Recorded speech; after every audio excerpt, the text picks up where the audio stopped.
Imagine um reino poderoso, governado por um homem cuja palavra era lei. Faraó, o grande rei do Egito, tinha em suas mãos o destino de milhares de vidas. Mas o coração desse rei estava endurecido.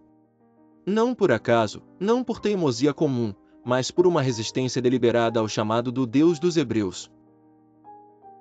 Moisés, o profeta escolhido, entrou no palácio de Faraó, não com exércitos, mas com a palavra de Deus.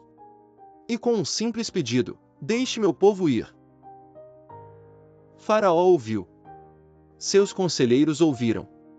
Mas, diante do poder absoluto que ele acreditava ter, por que ceder? Afinal, o que poderia o Deus dos escravos hebreus fazer contra o império mais poderoso da terra? Não, ele disse. Eu não conheço esse Deus e não deixarei os hebreus partir. Mas esse não era uma simples resposta. Era o início de uma batalha espiritual, uma demonstração de força que transformaria o curso da história. Cada vez que Faraó recusava, seu coração se tornava ainda mais impenetrável, e o ciclo de resistência se aprofundava. Mal sabia ele que sua própria recusa abriria as portas para o caos que estava por vir. Uma série de pragas que revelariam o poder de Deus de forma inescapável. O coração de Faraó estava endurecido, mas por quanto tempo ele poderia resistir? E então, veio o primeiro golpe, inesperado, implacável. O grande rio Nilo, fonte de vida para o Egito, tornou-se um rio de sangue.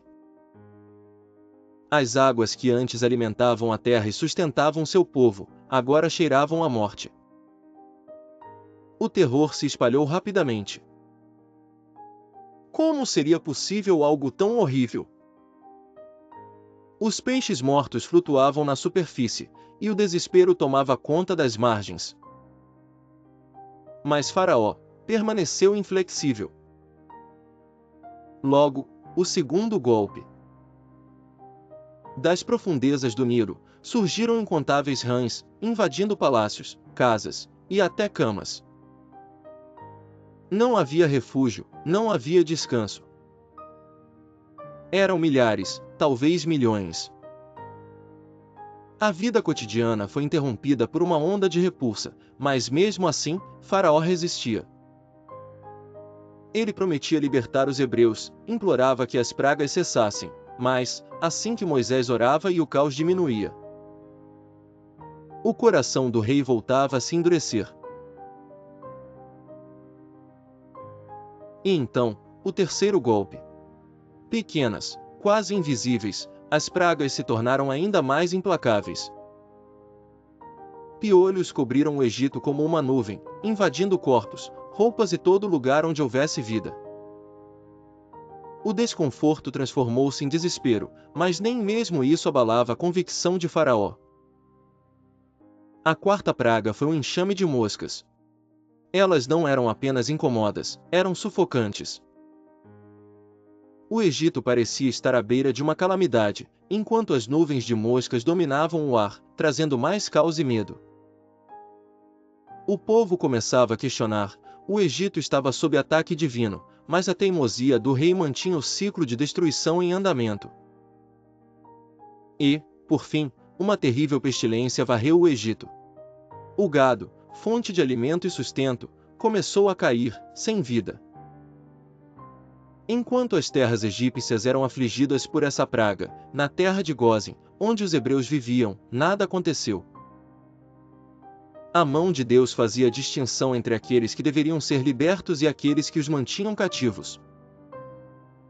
Mesmo assim, Faraó, diante de todas as evidências, manteve-se firme em sua recusa.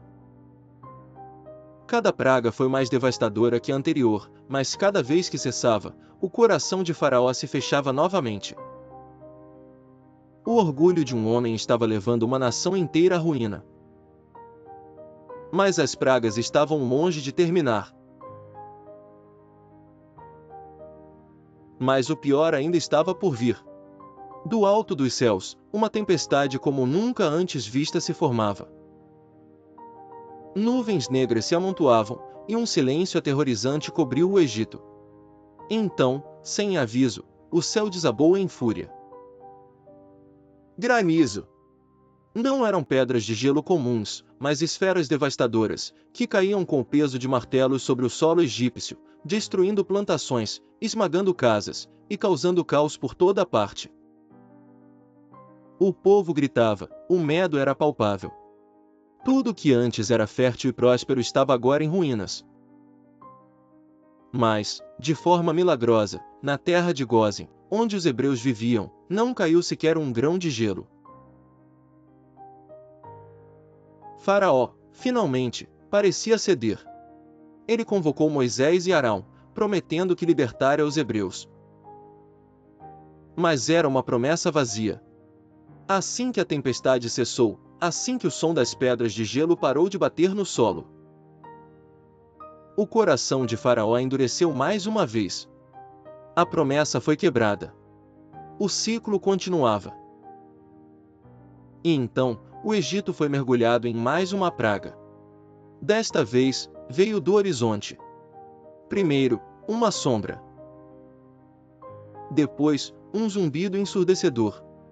Uma nuvem densa, tão vasta que escureceu o céu.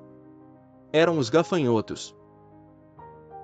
Uma verdadeira maré de destruição, que avançava sobre o que restava das colheitas, das árvores, e de tudo que ainda vivia. Nenhuma folha foi poupada. Era como se a própria natureza estivesse sendo consumida pelo poder do Deus dos Hebreus. O Egito, outrora glorioso, estava aos pés de uma força invisível. O povo clamava por misericórdia. Mas Faraó, cego pelo orgulho e pelo medo de perder seu poder, continuava a resistir. Suas promessas de libertar os hebreus se tornaram vazias, quebradas repetidamente. Cada praga, uma chance. Cada chance, uma recusa. Os campos estavam vazios, as árvores desfolhadas, o Egito em ruínas. Mas Faraó permanecia obstinado. Ainda havia mais por vir, e o pior estava prestes a acontecer. O Egito estava à beira da destruição total. Cada praga, cada golpe, era um julgamento que Faraó recusava reconhecer. Mas Deus não havia terminado. Estava chegando o momento derradeiro. Um último ato de poder divino que abalaria não apenas as terras do Egito, mas o coração de todo o seu povo. Deus havia avisado. A próxima praga seria a mais terrível de todas. A escuridão caiu sobre o Egito, uma noite de angústia que parecia não ter fim. E, naquela noite, os primogênitos de todo o Egito seriam tomados. O anjo da morte passou por cada casa, cada palácio, e o choro de dor e perda ecoou por toda a terra. Desde o filho de Faraó até o servo mais humilde, ninguém foi poupado. Mas, novamente, na terra de Gósen, os hebreus estavam protegidos. O sangue do cordeiro nas portas de suas casas foi o sinal de que a morte passaria por eles. E finalmente, Faraó cedeu. O rei, que antes se considerava invencível, estava de joelhos. Vão, ele disse, e levem seu Deus com vocês. O poder de Deus se manifestara de forma inegável. O Egito estava quebrado, e os hebreus estavam finalmente livres. Moisés liderou seu povo para fora da opressão, para longe das correntes que os mantinham cativos por tantos anos. Era a libertação que os hebreus esperavam e pela qual oravam. Mas essa não foi apenas uma vitória de um povo. Foi a vitória da fé, da perseverança e do poder de um Deus que se recusou a ser ignorado.